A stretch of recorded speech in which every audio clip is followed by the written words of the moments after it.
Bueno, pues vamos a empezar, donde nos quedamos la vez pasada, ahí le vamos a, a empezar. Entonces, el último apunte técnico que vimos fue el del seguro de grupo. Ahora nos toca ver otros seguros y su aplicación. Entonces, vamos a abrirlo, vamos a agrandarlo.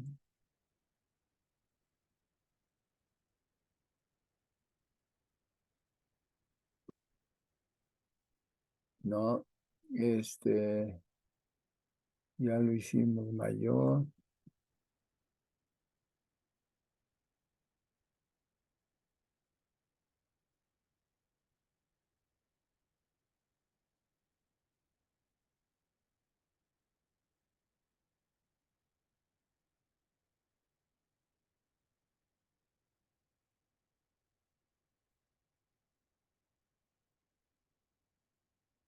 Bueno, pues vamos a empezar.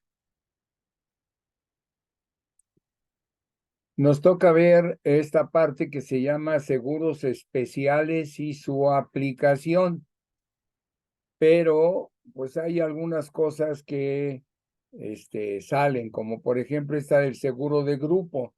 Ya vimos el apunte técnico de seguro de grupo y solamente sería volver a insistir que una de las divisiones más comunes del seguro de grupo, del seguro de vida, es seguro de vida individual y seguro de grupo. Cada uno de ellos ya se han explicado al estudiante en las clases anteriores y ahora vamos a ver casos específicos y de uso común. Para ello, hacemos en el número 3 un repaso de todo el contenido que hemos visto. Del seguro de vida individual, hemos comentado sus productos. Hay productos de protección y ahorro. Protección son los de temporal. Protección y ahorro son los de vida y dotales. Tradicionales son vida dotales temporales. Planes modernos o no tradicionales, tenemos los del tipo vida universal, ¿no? Que tienen protección al menor costo, más una administración de fondos propiedad del asegurado. Eso ya es, comentamos ahí ligeramente el vida universal en el apunte técnico y después continuamos con la parte de anualidades, ¿no? Que son de primas únicas, y ya después comentamos lo de pensiones, las anualidades y los planes privados de pensión sobre vejez, viudez, orfandad, invalidez, ¿no? Que ya también lo comentamos. Así que otra cosa ya para cerrar, que los vida dotales y temporales puede haber a plazo determinado, 5, 10, 15, 20, 30 años, o a edad alcanzada. Yo quiero un dotal a edad 65, quiere decir hasta que cumpla la edad de 65 años. Ese es poner una edad alcanzada. Algo relacionado con la deducibilidad fiscal de las primas del seguro de vida individual, el gobierno mexicano nunca ha concedido la deducibilidad fiscal a las primas del seguro de vida individual. Por eso no se ha desarrollado tanto. En cambio, en el seguro de grupo sí existe la deducibilidad fiscal de las primas y de ahí su desarrollo, ¿no? O sea, todo mundo busca un beneficio adicional. En otros países, el seguro de vida individual tiene deducibilidad fiscal. Entonces ya es una ayuda, ya son dos cosas, no nomás es una, ¿no? Del seguro de grupo y colectivo, acuérdense que ya no existe colectivo para seguro de vida. Ya el nuevo reglamento nada más habla de que grupo va a ser utilizado para grupo vida y colectivo va a ser utilizado para accidentes y enfermedades. Entonces, del seguro de grupo ya comentamos algo del nuevo reglamento y sus características, y que ya sabemos que hay un marco fiscal a favor del seguro de grupo que favorece al patrón. Él es el que paga las primas y por lo tanto él tiene la deducibilidad fiscal. ¿En qué consiste la deducibilidad fiscal? Bueno, que le concede al patrón que las primas que paga por el seguro de vida los maneje como un gasto deducible y natural del negocio. Entonces, con eso, ¿no? El gobierno recibe menos dinero de impuestos, pero con ello se crea un triple beneficio. Hay un beneficio para el empleado, un beneficio para el patrón y un beneficio para el gobierno. O sea, todos ganan, no que como es deducible fiscalmente, el gobierno recibe menos impuestos, entonces es malo para el gobierno. Y nada más es bueno para el patrón y para los empleados. No, es bueno para todos. Entonces, es una buena situación que el gobierno deduzca las primas, ¿no? ¿Cuál es el beneficio para el empleado? Bueno, pues que está recibiendo un seguro de vida gratuito, no paga primas por dicha protección dentro del paquete de prestaciones que la empresa tiene para sus trabajadores. O sea, así de sencillo. El beneficio para el patrón, pues que es que al deducir el monto del pago de las primas como un gasto propio de la empresa, pues es una cosa buena para el patrón, ¿no? Así que ese es el beneficio. Paga menos impuestos, es el beneficio. El beneficio para el gobierno, aquí es algo que se debe de destacar. El gobierno está para dar beneficios a todos sus habitantes, a todos en particular. Pero en este caso particular, cumple con creces todo lo que tiene en relación con la función social, ¿no? De que el trabajador cuente con una protección en caso de fallecimiento, accidente e invalidez. Así que al caer dentro de ese beneficio, la viuda, el huérfano, el inválido reciben la suma asegurada. Porque de lo contrario, si no hubiera ese beneficio fiscal, no habría el seguro de grupo y entonces tendríamos viudas, inválidos y huérfanos como una carga a la sociedad. No tienen dinero, no tienen ninguna protección y pues van a salir a buscar la beneficencia pública. Entonces, imagínense el enorme beneficio que se ha hecho a todos los obreros y empleados que en México han fallecido y sus familias, sus viudas y sus huérfanos reciben la suma asegurada que les ha permitido sobrellevar algunos años los gastos de alimentación, habitación, vestido, cultura, diversión. Eso es lo importante. Esa es la función que debe de hacer el seguro social, con lo que se evitan las cargas sociales del Estado. Aquí está. Que no salgan a pedir limosna, que no salgan a buscar la beneficencia pública.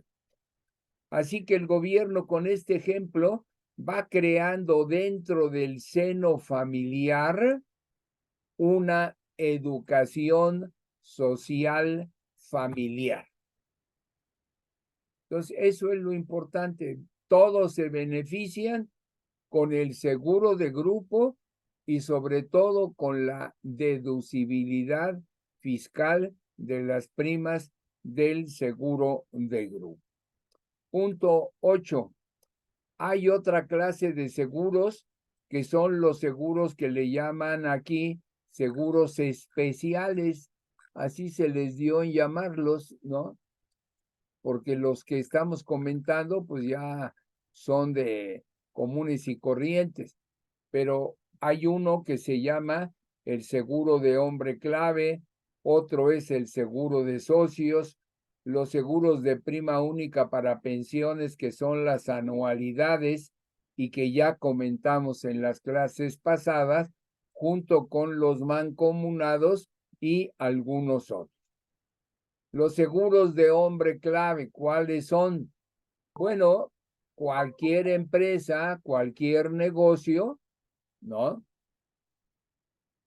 O fábrica, existen personas que pueden ser profesionistas, obreros o empleados, quienes por su experiencia, conocimientos y entrenamientos llegan a ser considerados como elementos indispensables. ¿A qué equivale la palabra elementos indispensables? Hombres claves, ¿no? Dentro de todos los procesos de la empresa.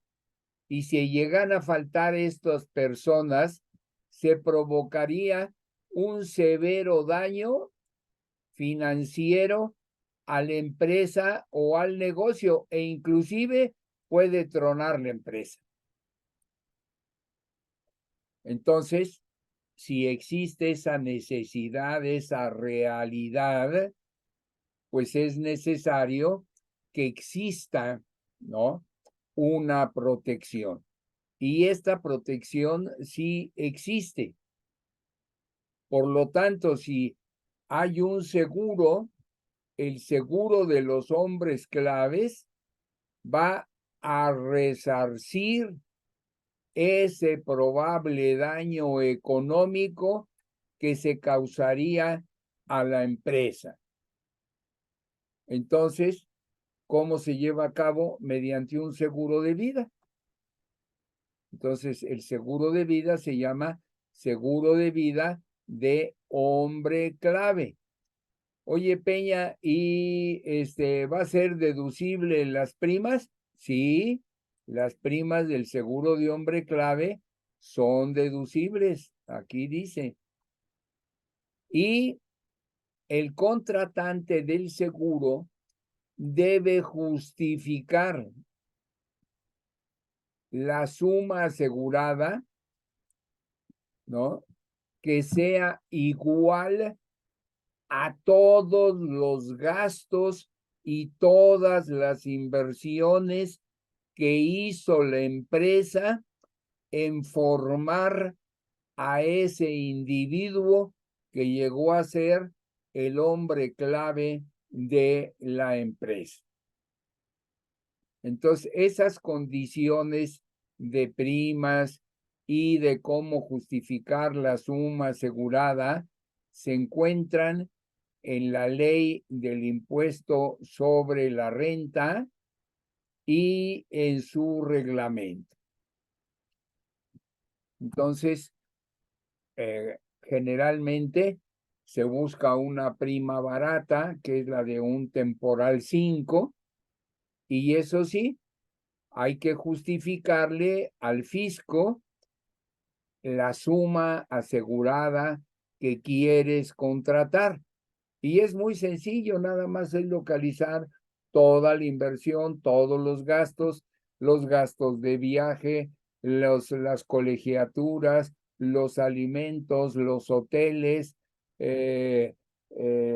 todos los años que estuvo fuera de la empresa y muchas veces hasta van con la esposa y los hijos porque no pueden poner una persona lejos de su familia. Entonces, todo eso es importante y hay que considerar. Los seguros de socio es otro seguro muy importante, pero estos no tienen deducibilidad. ¿Cómo se maneja el seguro de socios? Se los voy a contar. Vamos a suponer que somos 2 socios y que cada uno tiene el 50% de las acciones. Y entonces somos 2 personas, vamos a decir, un amigo mío de muchos años y su servidor. Nos conocemos de muchos años, trabajamos juntos, tenemos los mismos objetivos, hemos sufrido juntos, hemos construido la empresa, la hemos parido como si fuera un bebé, conocemos todos los dolores de parto que puede haber en una empresa y ellos, los hombres de negocios, ya saben que las acciones pues son de cada uno de los socios. ¿Y qué cosas saben que ha sucedido? Que cuando muere un socio, luego la viuda quiere llegar a la empresa y quiere llegar a mandar. Oigan, yo vengo aquí en lugar de mi esposo y quiero hacer lo mismo que mi esposo. Es una mentira. La viuda está en su casa. La viuda no sabe de la empresa. Y la viuda va a ser una piedrita en el zapato. Va a ordenar cosas que no maneja, va a tomar responsabilidades de cosas que no sabe, que no conoce, o si no va la viuda, pues va el tío, o va el hijo, o va el primo, y resulta que se ocasionan diversos problemas. Entonces, el seguro de socios les ha hecho que platiquen entre ellos y digan, oye, vamos a tomar un seguro por el valor de tus acciones y el valor de mis acciones. Si yo muero, tú eres el beneficiario de mi seguro. Entonces, tú recibes la suma asegurada y se la entregas a mi viuda como pago de las acciones y ya te quedas con las acciones. Y si te mueres tú, hacemos lo mismo. Yo recibo la suma asegurada de tu seguro, que es el valor de tus acciones, lo recibo y voy con tu viuda y le digo, mira, aquí te entrego esta suma asegurada de un seguro que compré con tu marido para que yo te pudiera comprar las acciones de mi socio, tú tuvieras dinero para solventar todos tus problemas y las acciones son mías. O sea, hay un intercambio de acciones en caso de muerte respaldado por la compra de las acciones con la suma asegurada del seguro de los dos socios. Pueden ser dos, pueden ser tres, pueden ser cinco, puede ser como sea. Lo importante es que se vaya con un notario y se pongan, ¿no? Lo que yo les acabo de comentar. Si yo fallezco, pasa esto y esto y esto. Si él fallece, pasa esto y esto y esto. Y la suma asegurada del seguro de socios va a ser por el 100% del valor de las acciones. Entonces se necesita aquí algo que está fuera de los seguros y que es poner en blanco y negro las negociaciones de los socios ante un notario. Ya para comprar un seguro, pues ya van con un agente de cualquier empresa de seguros y se realiza. Eso está acá al final. O sea que la parte de las acciones no se va a formalizar ante un notario. La parte del seguro se maneja con un agente y los socios. O sea, se va a necesitar por una parte el agente para lo del seguro y el notario para todo lo relacionado al acuerdo de que en vida ellos se pusieron de acuerdo y para evitar tropiezos y problemas de relaciones en este caso, ¿no? Se hace el seguro de socio. O sea, ha dado muy buenos resultados. Estos dos seguros son, pero súper. Después vienen los seguros de primas únicas. Los seguros de primas únicas, pues generalmente son para anualidades, son para pensiones, ¿no? Aquí está lo de prima única. La única observación nueva que ustedes no conocen, que al haber mayor cantidad de prima pagada, hay una mayor cantidad de reserva. Y entonces a una mayor cantidad de reserva hay mayores valores garantizados de la póliza. O sea, nomás es lógica. En un seguro de vida, pues hay una prima anual, se hacen 3 pagos de prima anual y sobre eso es el valor. En cambio, aquí van a recibir todas las primas. Si, por ejemplo, es un vida 20 pagos, pues recibe 20 pagos traídos a valor presente de un solo trancazo. Es una prima única. Entonces hay mayor ingreso de primas, habrá mayor reserva y por lo tanto los valores garantizados serán mayores. También hablamos que en las anualidades se dé el caso de los seguros mancomunados o de vidas conjuntas. Y por eso se habla aquí de seguro o anualidad, ¿no? Hay el as, ¿dónde está? Perdón, permítame tantito. Aquí el seguro anualidad se da bajo el caso de último sobreviviente o el de seguro de vida mancomunada. Es donde se da los seguros mancomunados de vidas conjuntas. Pero no solamente pueden ser 2 cabezas, pueden ser 3, 4, 5. No hay ningún problema. Además, hasta puede decirse el orden, si se muere primero el de mayor edad, pasa esto y esto y esto. Si se muere el más joven, pasa esto y esto. O sea, hay probabilidades que se tienen que calcular.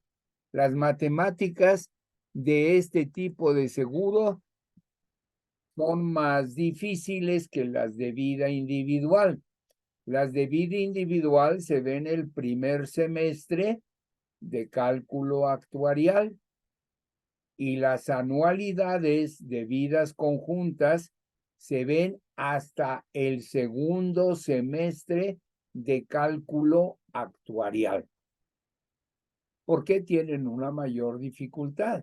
Entonces, académicamente hay que prever esa posibilidad. Entonces puede preverse el orden en que se entregan.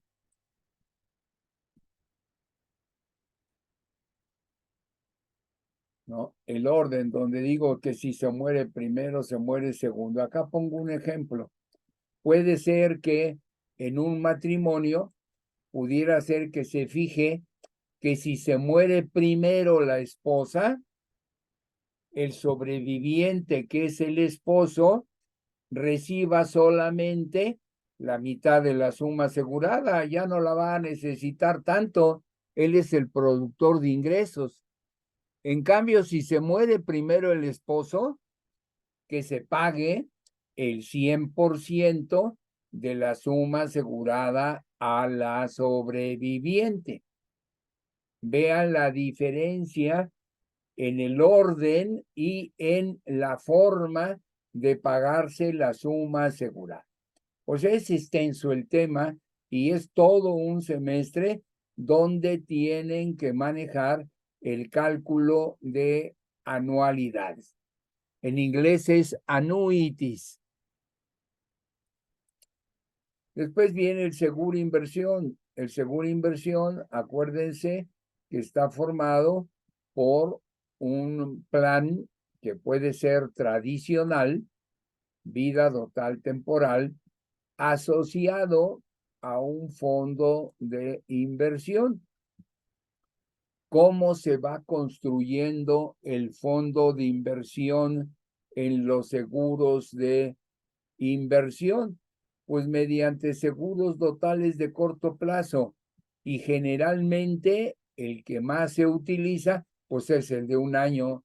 Termina un año y con ese total de un año, que es igual a la suma asegurada, pues se va guardando como fondo de inversión, se va administrando y puede llegar también a darse dividendos que se vayan obteniendo por ser administrados en la compañía de seguro. O sea, nada más es el nombre. El chiste es saberlo componer. Es a base de dotales de corto plazo y en particular dotales a un año. Después viene el seguro variable y flexible. O sea, este ya puede variar y puede hacerse de muchas maneras, ¿no?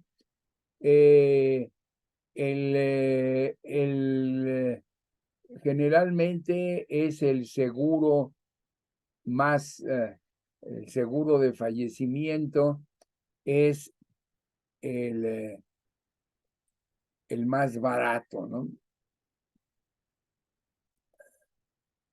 Hay una flexibilidad en su manejo administrativo.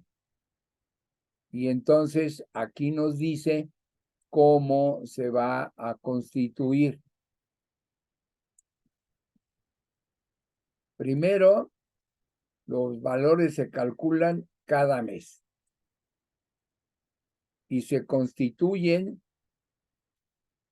con las primas pagadas tanto de la cobertura de fallecimiento como la de la prima de inversión. O sea, hay ingresos de las primas menos los costos de la prima de riesgo, menos los gastos de administración y se le abonan los intereses de la inversión de la reserva y de los dividendos en su caso.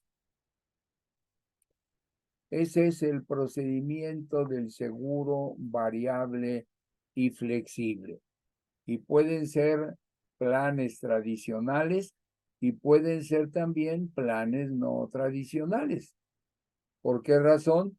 Porque puede haber prima de la cobertura, prima de inversión. Acá en los seguros inversión, pues era la prima del total y la prima del riesgo.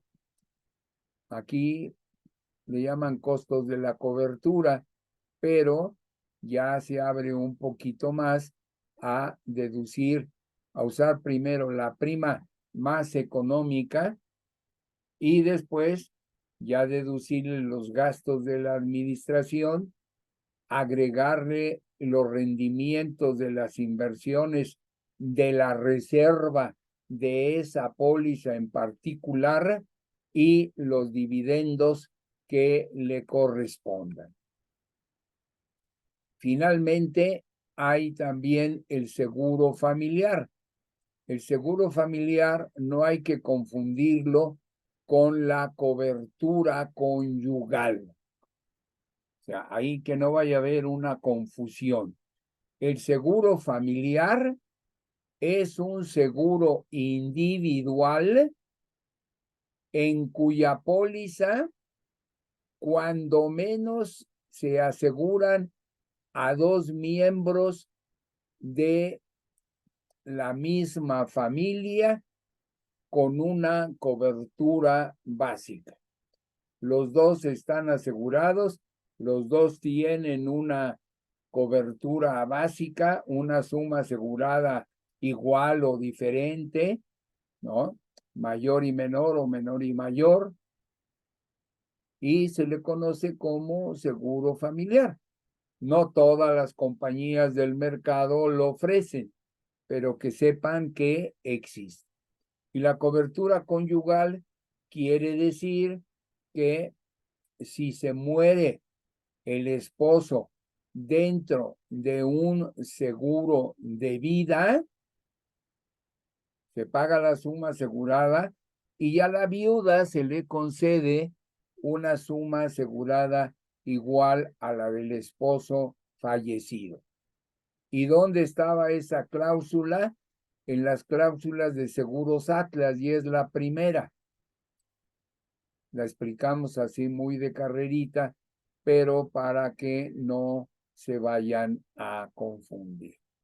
¿Hasta aquí hay alguna pregunta, alguna duda que quieran preguntar sobre los seguros especiales?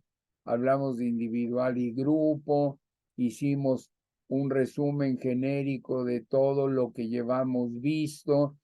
Después se habló que nunca ha habido deducibilidad de primas en el seguro de individual, que sí existe en el seguro de grupo, ¿no? Que la deducibilidad de primas consiste en considerar a la prima como un gasto deducible y natural del negocio, con lo que se dan tres beneficios, ¿no? Uno para el empleado, otro para el patrón y otro para el gobierno. Para el empleado, pues que es un seguro de vida gratuita que cae dentro del paquete de prestaciones sociales para los trabajadores. Para el patrón, pues paga menos impuestos. Y para el gobierno es llevar a cabo su función social. Que las viudas no vayan a quedar en la insolvencia y queden como una carga para la sociedad. ¿Por qué? Porque no tienen con qué alimentarse, ¿no? ¿Qué es la cosa? Vestirse. Y entonces, teniendo la suma asegurada, el Estado cobra menos, ¿no? Menos impuestos, pero va llevándose a cabo una educación social familiar dentro del seno familiar. Después vimos los seguros de hombre clave, el seguro de socios, el seguro de prima única y los seguros mancomunados. Entonces, con esto está terminado esta parte. ¿Alguna duda, alguna pregunta? ¿No hay? Bueno, entonces ya vienen los aspectos técnicos del seguro. Estos aspectos técnicos del seguro no vienen como carga académica, es decir, no menciona que platiquemos, que hablemos, que comentemos estos tres temas: la tabla de mortalidad, las primas y la reserva. Las primas y la reserva se ven cálculo actuarial 1, 2 y 3, la parte de vida, la parte de vida individual, la parte de anualidades y el seguro de daños, primas y reserva. Y la tabla de mortalidad la ven hasta que ven la materia de estadística de seguros. Así que a mí me toca solamente hacerle los comentarios porque yo considero una obligación el comentarlos. Así que vamos a pasar a ver este tema.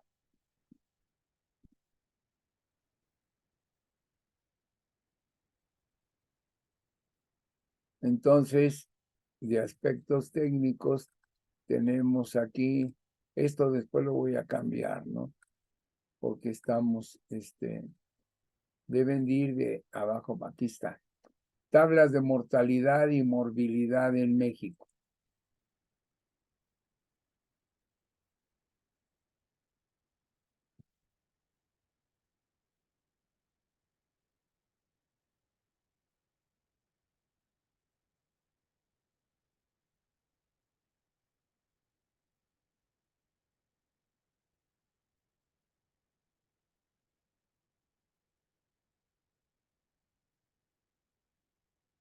Bien.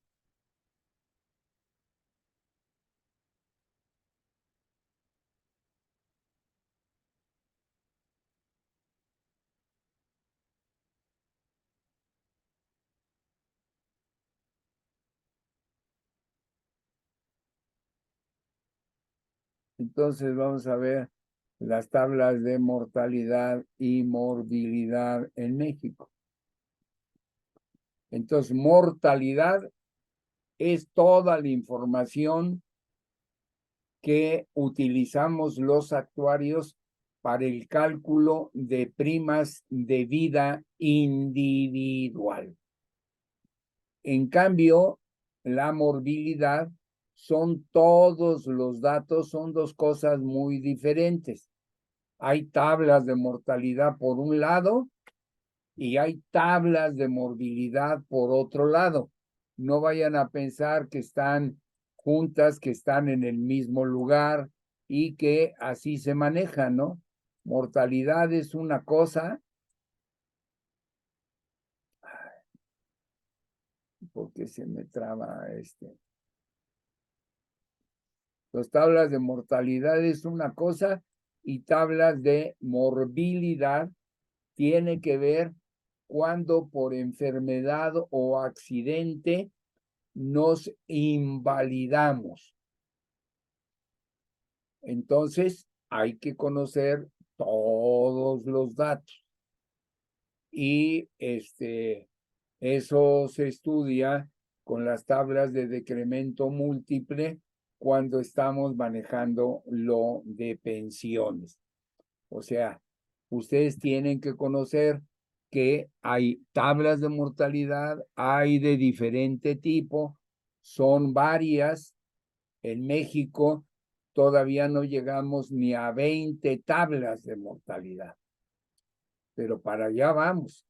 Tenemos que irnos actualizando poco a poco y que realmente existan, ¿no? Como en otros países. Chile tiene más de 30 y tantas, Estados Unidos tiene más de 100, Suiza, los países desarrollados, pues tienen cantidades de 20, 30, 50, 100 tablas de mortalidad y tienen para fallecimiento, tienen para accidente, tienen para invalidez. Si nos pudiéramos meter al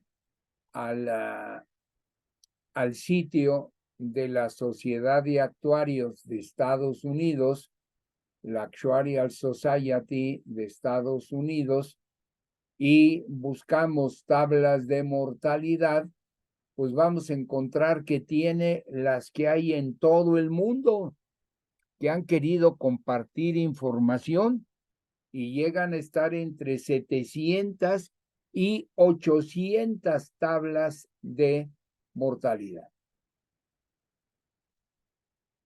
Y se conoce ese conjunto de tablas como Table Manager, es la aplicación, manejo de tablas, Table Manager. Pero pues ahorita no es motivo de nuestro estudio, pero sí es motivo de que ustedes conozcan de su existencia. Oye, Peña, ¿me voy a tener que aprender esto de las tablas? No, nomás escuchar, conocer que hay tablas de muy diferentes nombres. Hay tablas estáticas, hay tablas dinámicas, hay tablas de anualidades, hay tablas para calcular la reserva, hay tablas básicas que se utilizan para calcular las primas y también hay otras tablas. Por ejemplo, hay tablas de mortalidad para fumadores y no fumadores. Hay tablas para mortalidad de hombre y de mujeres. Hay tablas para personas de raza negra y de raza blanca. Hay tablas de mortalidad de leñadores, de mineros, de muerte de inválidos, de muerte accidental, de muerte por cáncer, etcétera, etcétera. Eso es lo importante que se les debe a ustedes de quedar. Que la tabla de mortalidad es la herramienta básica y más importante para los actuarios. Entonces, por eso van a tener que estudiar en estadística de seguros cómo se construye una tabla de mortalidad, ¿no? Y después, ¿por qué razón se utilizan las diferentes tablas que hemos mencionado? Tablas de mortalidad en México. Aquí nos va a decir las más importantes y sobre todo se hacen reconocimiento a los actuarios Werner Roth, Gerardo Howland, Rodrigo Calcáneo y Jorge Rendón. Jorge Rendón, el actuario Werner Roth ya falleció, era un suizo, vino a México, quiso mucho a México, trabajó mucho por la actuaría. Y el actuario Jorge Rendón todavía vive, gracias a Dios, y es una persona muy dedicada a todo lo que ha sido la técnica actuarial. Él trabaja para el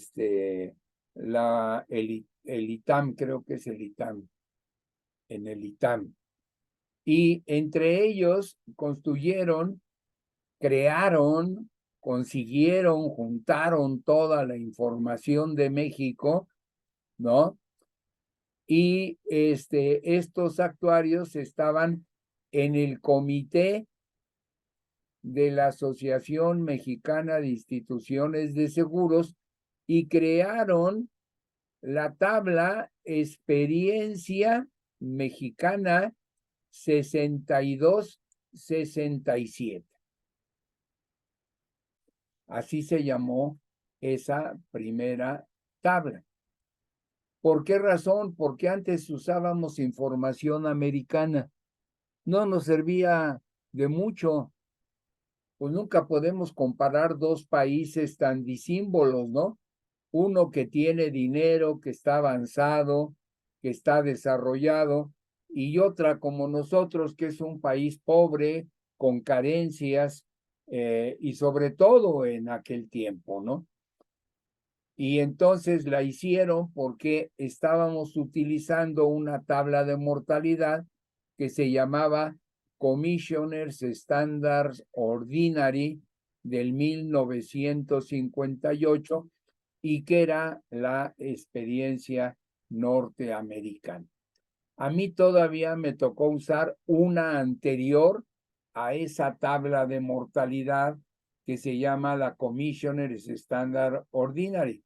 Era la tabla de experiencia americana, era viejita. Y con esa calculábamos unas primas que eran de ayuda, de aproximación, pero en la realidad no nos servía de mucho, ¿no?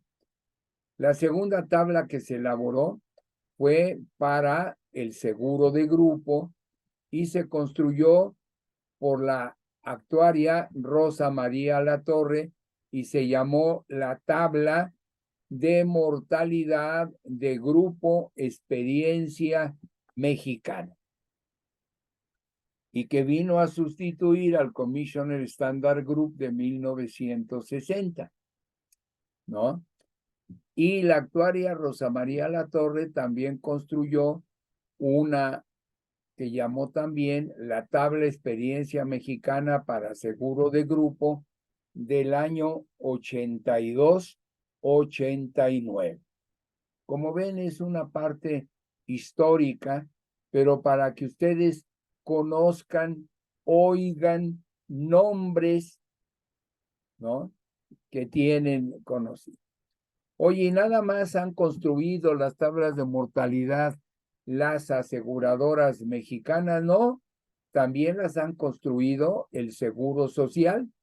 Vean, aquí tenemos Experiencia Mexicana SS del Seguro Social de hombres activos, o sea que están trabajando.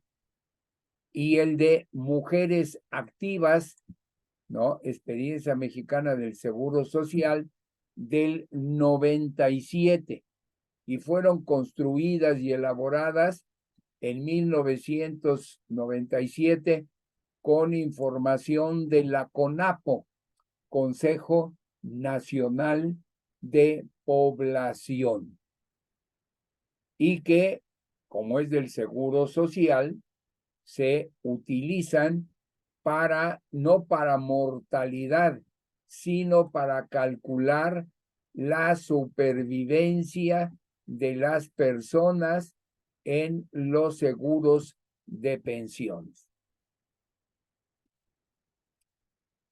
Sacada esas primeras dos tablas, vinieron las de invalidez del Seguro Social.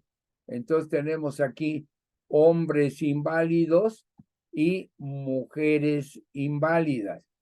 Experiencia mexicana del Seguro Social, invalidez hombres 97 y experiencia mexicana Seguro Social, invalidez mujeres, y son para medir la supervivencia de hombres y mujeres en estado de invalidez. Aquí a esta se le llama de morbilidad. Entonces ya tenemos mortalidad, supervivencia y morbilidad, la de invalidez. Y ya después, en el 2001, la Comisión Nacional de Seguros, no, perdón, en el año 2000, la Comisión Nacional de Seguros y Fianzas sacó una para individual y para los seguros de vida individual.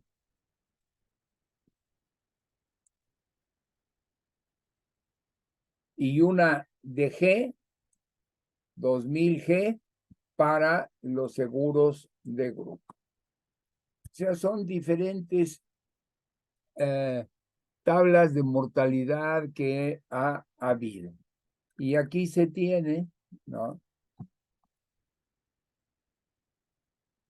una explicación adicional para las de el seguro popular.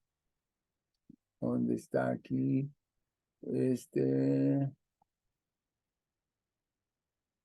Comisión Nacional de Seguros y Fianzas 2005, hombres, seguro popular, que quitó López Obrador.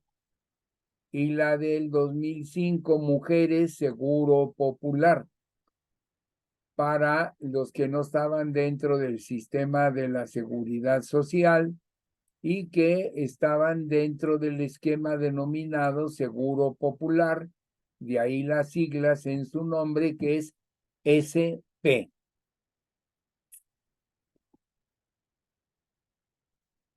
Y aquí les presentan un ejemplo de lo que es una tabla de mortalidad mexicana, la que se hizo en el 2005 para hombres, y nos presenta los valores de mortalidad, la QX, multiplicada por 1000. Vean, por ejemplo, los hombres, edad 40, ¿no?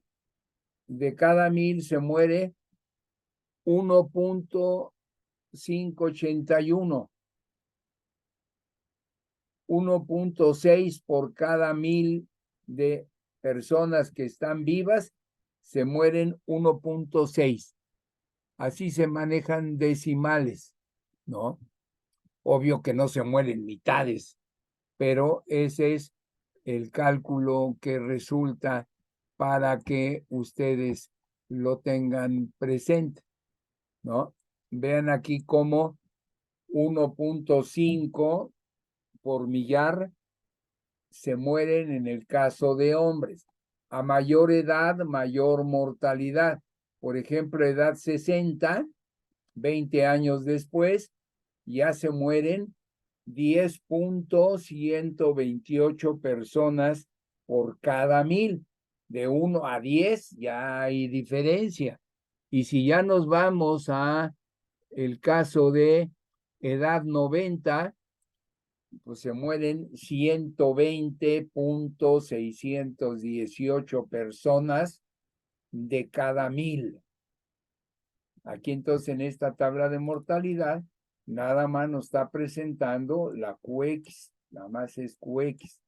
Hay tablas de mortalidad donde se presentan más valores que los vamos a ver. Ahora, en caso de mujeres, ¿no? Veamos la de edad 40, con el hombre eran 1.6, con la mujer 0.95, ni siquiera llegan a 1 por millar. En el caso que decíamos a los 70, ya se mueren 17.634 por millar. Y ya a edad de 90 se mueren 108.66 mujeres de cada 1000 mujeres. Entonces, esa es la representación de lo que son las tablas de mortalidad. Y posteriormente, ya después viene una explicación detallada, ¿no?, de estas tablas de mortalidad, la experiencia mexicana básica, la experiencia mexicana modificada, la experiencia mexicana de grupo, la experiencia mexicana básica, la experiencia mexicana modificada, la Comisión Nacional de Seguros y Fianzas del año 2000 para el seguro individual, la de la Comisión Nacional de Seguros y Fianzas del año 2000 para grupo. Son indicaciones que pues ustedes todavía no pueden apreciar, y es llenarle con que hay la teoría bayesiana de probabilidad, que hay las leyes de mortalidad de Mahan, de Gompers, que tienen que ayudan para calcular el envejecimiento uniforme, etcétera, etcétera, ¿no? Aquí están las del Seguro Social basadas en CONAPO, nos da una explicación. Esta es la de hombres, esta es la de mujeres, ¿no? Y ahí están las indicaciones, ¿no? Aquí está la de invalidez hombres, la de invalidez mujeres, la de hombres del Seguro Popular y la de mujeres del Seguro Popular. O sea, nos presenta 13, pero ya les digo, son un poquito más ya en la actualidad, ya son más de 13 y que con toda seguridad pueden ustedes recordar que hasta ahorita en este año tenemos en México menos de 20 tablas de mortalidad. O sea, pongamos ese tope para que les quede a ustedes en mente que tenemos, ¿no? Menos de 20.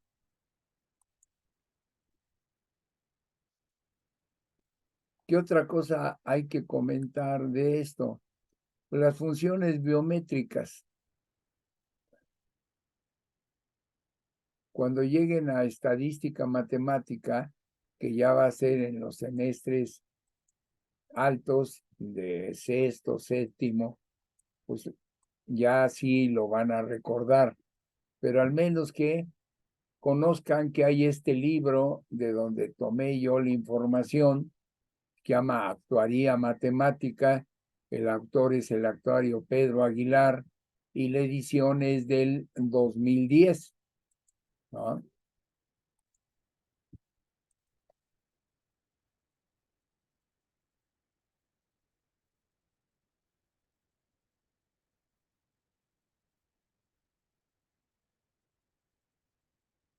Entonces son las funciones biométricas básicas que nos sirven para calcular primas, ¿no?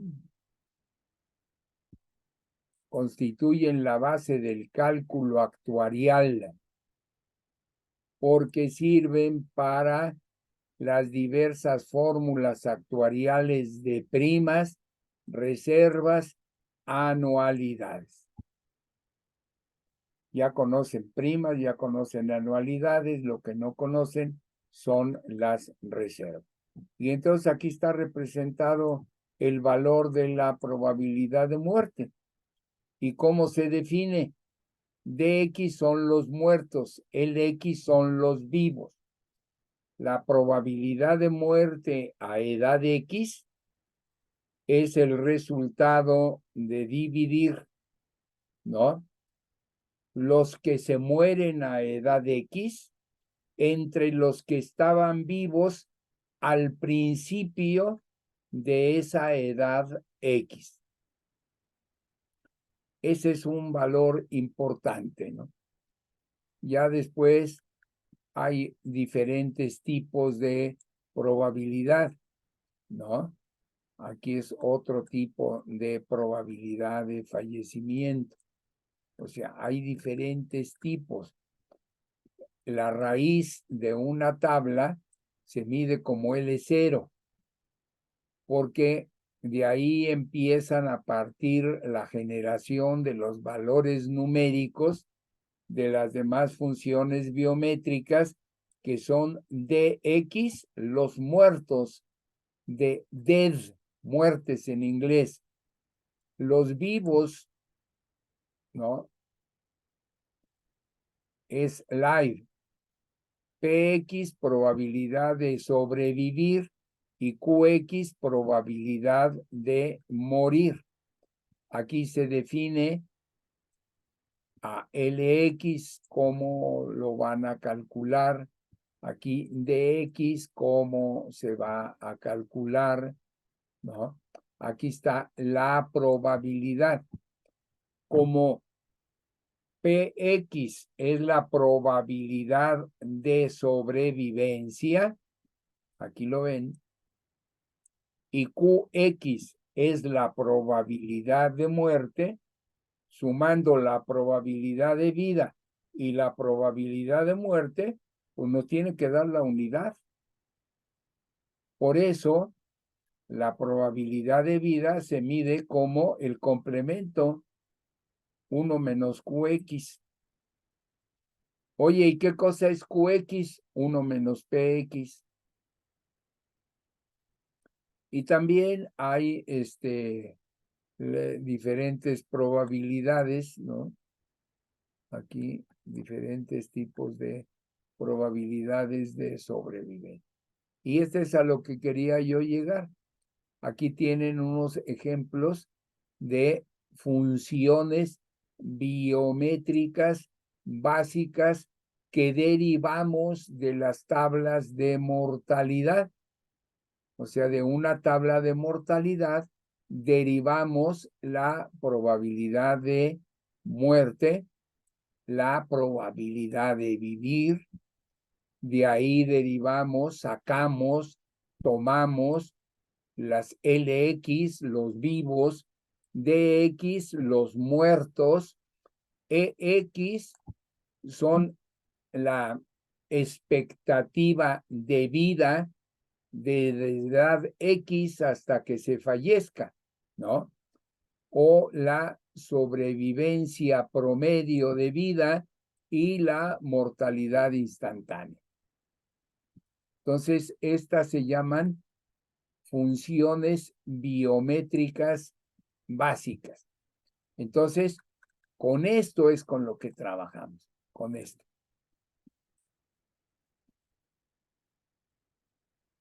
Pero está tomado de la tabla de mortalidad.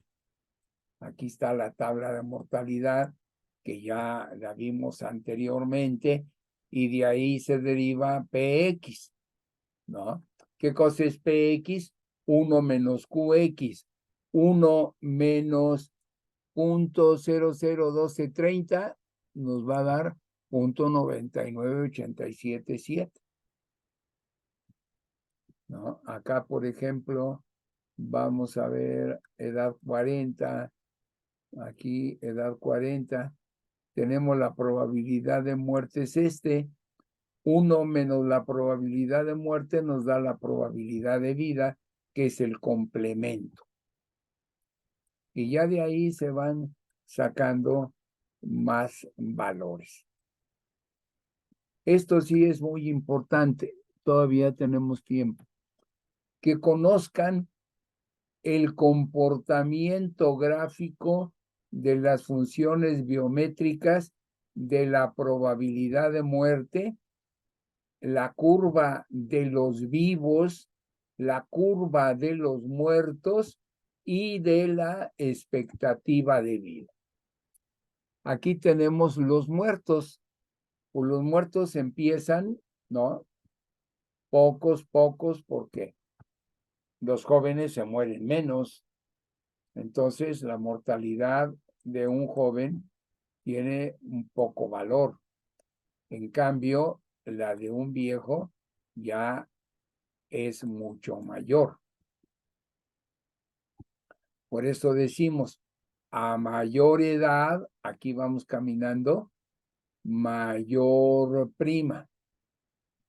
Esto es la gráfica de la prima creciente, de la prima natural, de lo que hablábamos en la clase pasada cuando vimos los dos sistemas de primas.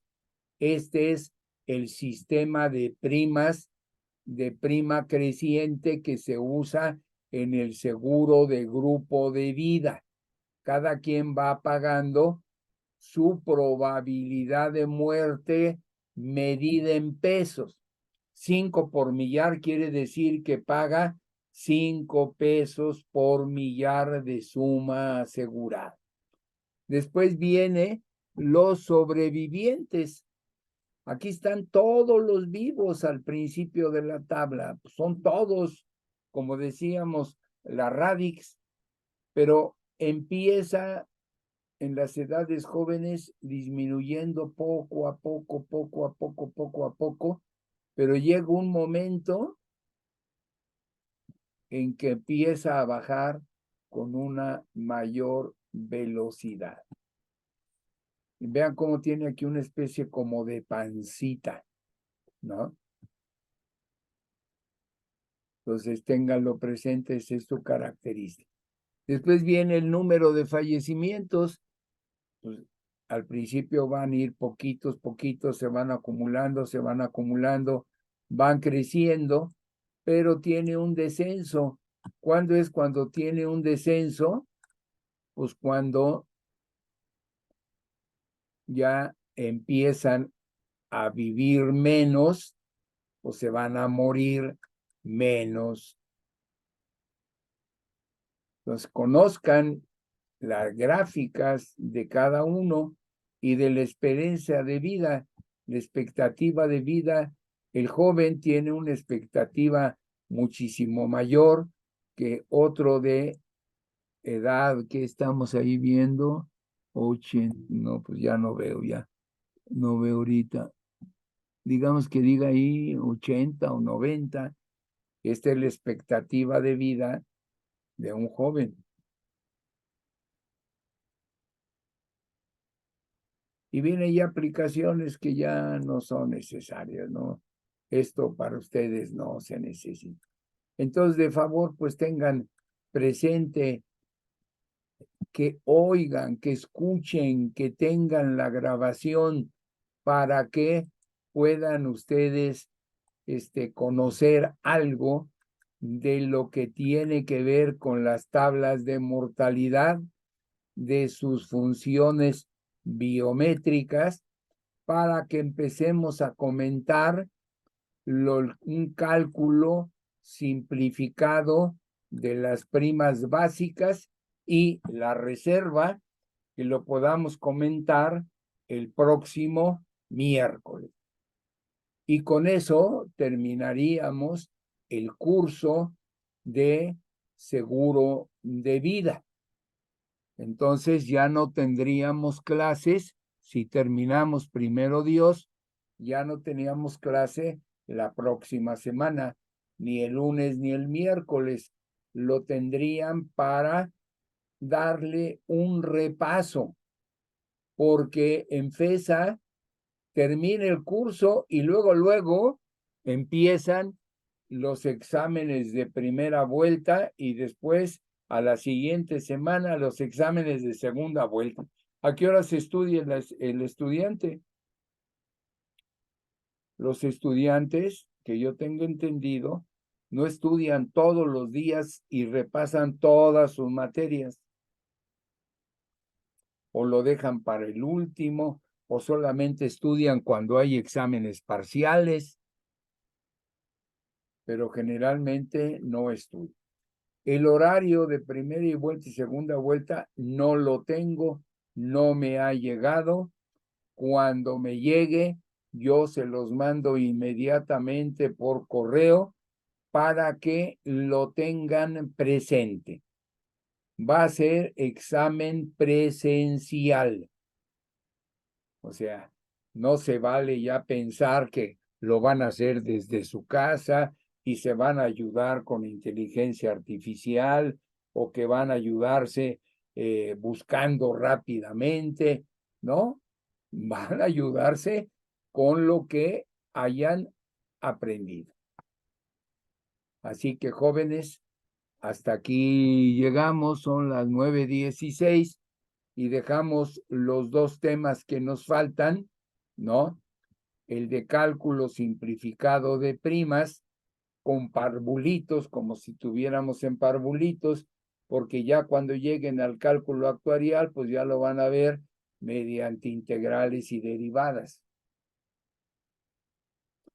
Pero yo se lo estoy poniendo tomado de un apunte muy simple, muy provechoso, muy algebraico, muy entendible y que les puede dar una visión de lo que viene en el futuro. Terminado eso, veremos las reservas y con ello terminaremos el curso. ¿Dudas, preguntas, jóvenes? No, profe. Bueno, Entonces vamos a dar pausa, dejamos de grabar, que tengan una buena noche, que descansen y primero Dios nos vemos este miércoles. Bye.